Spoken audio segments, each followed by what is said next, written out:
Di negeri seribu pasir, terjadi keributan di pasar utama. Seorang janda cantik yang baru ditinggal mati suaminya, bernama Janda Salsabila, tiba-tiba mengumumkan niatnya untuk menikah lagi. Namun, bukan itu yang membuat heboh. Yang bikin semua orang melongo dan hampir menelan biji kurma mereka adalah maharnya. "Aku akan menikah," kata Janda Salsabila sambil menepuk-nepuk dadanya yang dramatis. "Dengan syarat, mahar yang kubutuhkan hanyalah sebuah gunung emas." Tung, tung, tralala. Seluruh pasar mendadak senyap. Orang-orang terbelalak. Gunung emas? Apa dia bercanda? Atau dia kerasukan jin pengepul logam mulia? Tidak satupun pria di kota itu berani melamar. Termasuk para saudagar kaya yang biasanya tak ragu memborong ladang kurma sekaligus untanya. Hingga kabar ini sampai ke telinga sang Khalifah. Khalifah tertawa terbahak-bahak sampai janggutnya hampir menyentuh semangka. "Ini gila," katanya. "Tapi aku suka. Abu Nawas, kesini kau. Aku ingin kau menyelesaikan urusan ini dengan cara jenakamu yang terkenal." Abu Nawas datang menghadap. Ia mendengar syarat janda tersebut dan bukannya bingung, ia malah mengelus dagu dengan senyum penuh misteri. "Baiklah, tuanku," kata Abu Nawas. "Beri hamba waktu 3 hari. Hamba akan memenuhi permintaan janda itu." Tentu saja semua orang berpikir Abu Nawas sudah gila. Tapi karena ini Abu Nawas, orang lebih penasaran daripada skeptis. Hari pertama, Abu Nawas pergi ke kaki Gunung Al-Hial, gunung yang menurut legenda tidak nyata, tapi kadang muncul saat matahari sedang malas bersinar. Abu Nawas membangun kemah misterius, lengkap dengan bendera bertuliskan, "Pusat Pencucian Emas Gunung beroperasi setiap pagi kabut." Penduduk penasaran. Abu Nawas terlihat sibuk mengaduk air sungai dengan wajan. Ia menyaring debu dan menaruhnya di kantong emas kecil. "Apa kau sedang menambang emas dari sungai, Abu Nawas?" "Ah, tidak," jawab Abu sambil tersenyum. "Aku sedang membasuh gunung emas, biar kinclong waktu dikirim ke si janda." Orang-orang berpikir Abu Nawas benar-benar tak waras kali ini. Pagi-pagi buta, seekor unta besar masuk ke kota. Di punggungnya ada karung raksasa bertuliskan, "Mahar untuk janda sakti dari gunung emas." Penduduk mengepung unta itu. Ketika dibuka, isinya ternyata pasir berkilauan yang dicampur serbuk emas dan batu-batu yang dicat emas. Tertawa pun meledak dari kerumunan. "Ini bukan emas. Ini pasir kucing yang didandanin." Tapi Abu Nawas dengan tenang berkata, "Kalian salah. Ini benar gunung emas, hanya dalam bentuk paket ekonomis." Janda Salsabila keluar dan mendengus. "Aku tidak mau ditipu, Abu Nawas. Aku minta gunung emas. Yang utuh, yang besar, yang bisa kutiduri dan kutanami pohon zaitun di atasnya." Abu Nawas menatapnya dengan serius, lalu berkata, "Wahai janda mulia, jika engkau ingin gunung emas sungguhan, maka izinkan aku meminangmu dahulu. Aku tahu di mana letaknya, tapi hanya istri Abu Nawas yang boleh menyentuh gunung itu." Janda Salsabila mendadak ragu. "Benarkah kau tahu letak gunung emas itu?" "Tentu. Tapi dia tersembunyi di balik lembah yang hanya terbuka oleh kesabaran dan ketulusan cinta." Seluruh pasar terdiam. Ada yang mulai percaya ini mistik. Ada juga yang yakin ini jebakan psikologi. Janda Salsabila terperangah, tapi seperti tersihir kata-kata Abu Nawas. Dengan ragu-ragu, ia berkata, "Kalau begitu, aku terima pinanganmu." Setelah mereka menikah, secara simbolis, karena sebenarnya ini hanya jebakan jenaka Abu Nawas, sang janda menunggu gunung emas yang dijanjikan. Tapi Abu Nawas hanya menunjuk ke arah hatinya. "Inilah gunung emas yang kujanjikan, cintaku padamu lebih berat dari emas, lebih tinggi dari gunung, dan lebih tak tergantikan dari harta. Janda Salsabila tersipu. Penduduk bersorak dan melempar kurma ke udara sebagai tanda sukacita. Khalifah tertawa sampai perutnya kram. Abu Nawas, kau memang penyihir kata dan si raja tipu-tipu penuh hikmah.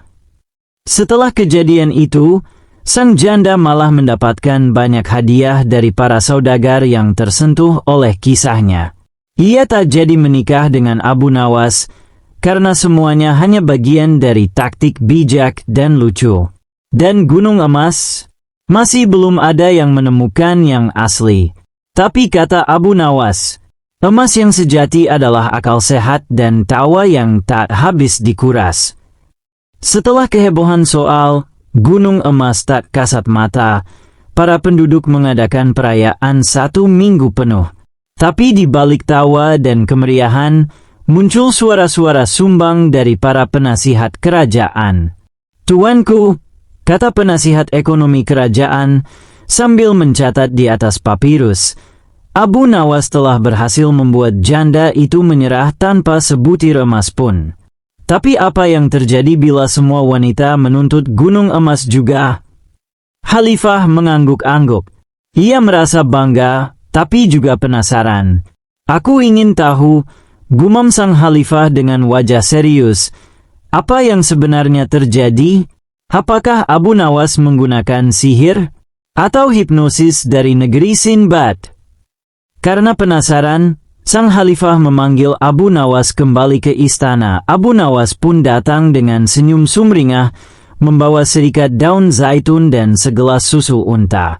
Wahai Abu Nawas, kata raja, aku tak akan bertanya bagaimana kau membuat janda itu menyerah. Tapi aku akan bertanya satu hal penting. Jika kau memang benar memiliki gunung emas, di mana letaknya? Abu Nawas pura-pura terkejut. Wahai tuanku, katanya sambil menatap langit-langit, gunung emas itu berada di tempat yang tak terjangkau peta, tak bisa dipanjat oleh kaki, dan hanya bisa dilihat oleh mereka yang tak tamak. Semua penasihat melongo. Sang khalifah mengerutkan dahi. Itu teka-teki? Tanya raja. Tidak, tuanku. Itu jawaban dengan bentuk teka-teki. Karena jika hamba beri jawaban yang jelas, nanti hamba dipalak pajak oleh bendahara kerajaan. Raja tertawa sampai tersedak susu kambing, namun di hari keempat, janda Salsabila kembali muncul, kali ini dengan air mata buaya dan suara dramatis. Abu Nawas hanya menjual kata-kata, katanya di hadapan halayak. Aku ingin gunung emas, bukan puisi cinta yang ringan seperti kapas. Rakyat mulai gaduh. Beberapa ikut memihak janda. Beberapa lainnya membela Abu Nawas. Kau setuju nikah hanya karena rayuan Abu Nawas? Tanya seorang nenek penjual karpet. Iya, tapi aku belum menemukan gunungnya. Hanya cinta yang tak bisa ditabung. Khalifah pun mengusulkan sesuatu yang mengejutkan. Baiklah, jika Abu Nawas bisa menunjukkan gunung emas dalam 3 hari, dia bebas. Jika tidak, dia harus menikahi janda itu dan tinggal di rumah mertuanya selama 7 tahun. Abu Nawas menelan ludah. Telah, ini serius. Hari ketiga, Abu Nawas membawa janda ke sebuah padang ilalang di pinggir kota. Tempat itu tandus, kering, dan tak ada emas sejauh mata memandang. Mana gunungnya, Abu? Teriak janda itu kesal. Abu Nawas lalu menancapkan tongkatnya ke tanah dan berteriak keras. Wahai bumi, bukalah rahasiamu. Wahai pasir, tunjukkan hartamu. Tak terjadi apa-apa. Semua orang mulai tertawa. Tapi lalu, seekor unta betina yang tengah menggali pasir dengan kukunya mendadak mengeluarkan seonggok bongkahan batu berwarna emas. Emas! Teriak semua orang. Janda ternganga. Abu Nawas tersenyum, lalu memungut bongkahan itu dan berkata, gunung emas tak perlu besar. Cukup satu bongkahan saja untuk mengubah nasibmu. Dan lihat, siapa yang menemukan emas itu? Unta betina. Rakyat tertawa. Abu Nawas mengajari kita bahwa gunung emas bisa muncul jika kau menggali dan tidak hanya menuntut. Janda Salsabila tersipu.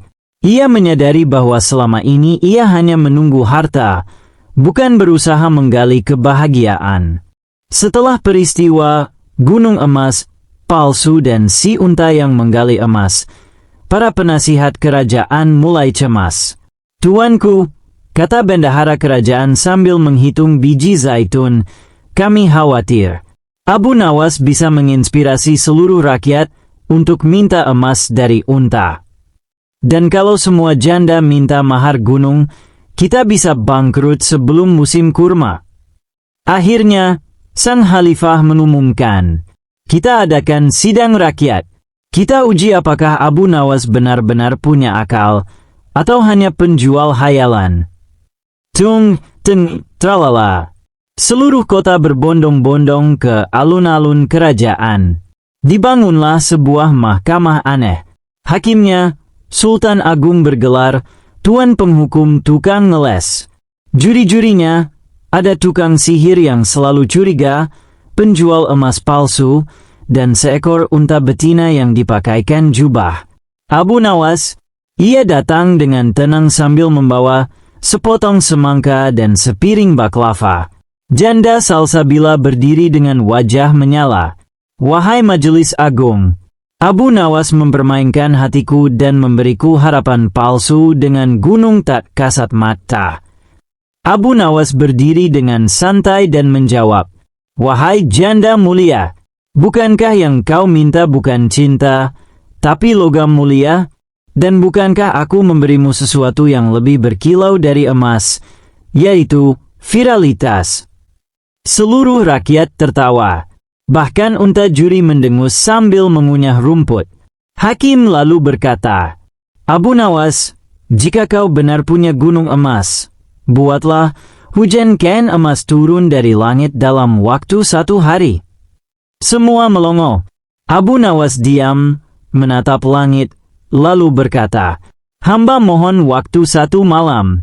Besok pagi, langit akan menurunkan emas dengan bantuan malaikat dan pedagang logam." Orang-orang heran. Malaikat dan pedagang logam? Ini konspirasi apa lagi? Ketika matahari belum tinggi, langit mendung, dan tiba-tiba terdengar teriakan, "Hujan emas! Hujan emas!" Orang-orang keluar rumah, dan benar saja, dari atas menara masjid dan pohon kurma, kan-kan berkilau dilempar ke udara. Tapi setelah diperiksa, semua ken itu terbuat dari kurma yang dilapisi permen emas. Abu Nawas berdiri di tengah-tengah pasar, tertawa dan berkata, "Kalian minta emas dari langit. Aku kasih kurma emas dari pohon langit." Rakyat tertawa guling-guling. Bahkan tukang sihir mengangguk-ngangguk. Ini sihir, tapi sihir yang lezat. Raja akhirnya berkata, "Abu Nawas, satu pertanyaan terakhir. Jika kau memang cerdas, jawab teka-teki ini. Apa yang lebih berat dari gunung, lebih cepat dari cahaya, dan lebih berbahaya dari cinta palsu?" Seluruh alun-alun terdiam.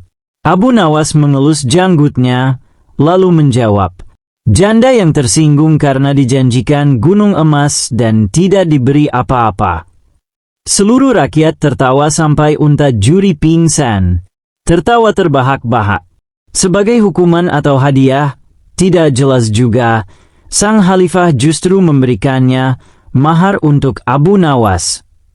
1 buah semangka emas, isinya tetap semangka. 1 pasang sandal bersuara sendiri, sandal ketawa. Dan 1 unta betina saksi utama, yang sekarang diberi nama Putri Gunung Emas. Abu Nawas pulang sambil naik unta itu dan berkata, "Lihatlah rakyatku, gunung emas memang tidak ada, tapi dari cerita ini, aku jadi punya unta, sandal yang bisa tertawa, dan status pahlawan nasional penjual harapan. Beberapa minggu setelah sidang Mahkamah Cinta, Abu Nawas hidup damai bersama unta betina pemberian raja yang kini bernama Putri Gunung Emas, serta sandal jenaka yang setiap melangkah selalu berbunyi, "Krit haha, krok hihi, tung tung tralala, weka weka weka weka." Penduduk kampung bingung, itu sandal ketawa atau sandal kena kutukan? Abu Nawas tidak peduli, ia bangga, karena menurutnya, satu-satunya hal yang lebih berharga dari emas adalah tawa yang tak bisa dibungkam. Tapi ternyata, sandal itu bukan sandal biasa. Suatu malam, ketika bulan bersinar penuh dan suara jangkrik bernyanyi merdu, sandal Abu Nawas berbicara sendiri. "Abu! Abu!" Abu Nawas kaget dan langsung berdiri sambil menatap sandal dengan tatapan seperti melihat jin semangka. "Kau siapa?" "Aku, sandal sakti warisan Raja Persia. Aku hanya tertawa saat menapaki tanah orang sombong." Abu Nawas menelan ludah. "Lalu kenapa selama ini kau selalu tertawa setiap aku melangkah?" "Karena setiap tempat yang kau lewati penuh dengan orang yang terlalu percaya diri minta gunung emas." Tung tung tralala. Abu Nawas tertawa ngakak bersama sandalnya sendiri. Tak berhenti di situ.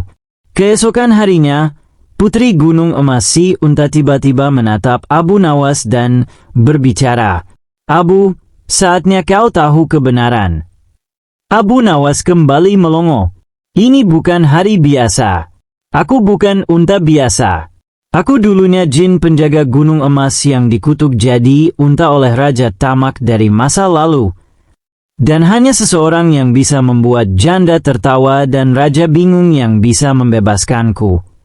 Abu Nawas panik, bingung, dan lapar sekaligus. "Lalu, kau ingin aku apakan?" tanya Abu Nawas sambil makan kurma. "Bawa aku ke Gunung Al-Hial saat matahari tidur. Maka akan kubukakan rahasia emas sejati." Malam itu juga, Abu Nawas naik ke punggung si unta jin dan menuju Gunung Al-Hial. Di puncaknya, terdapat batu besar bertuliskan, "Hanya mereka yang tertawa saat miskin dan bersyukur saat kaya, yang bisa melihat gunung emas sejati." Tiba-tiba tanah bergetar. Sandal tertawa makin kencang. "Hahaha. Kau hampir sampai." Langit membelah.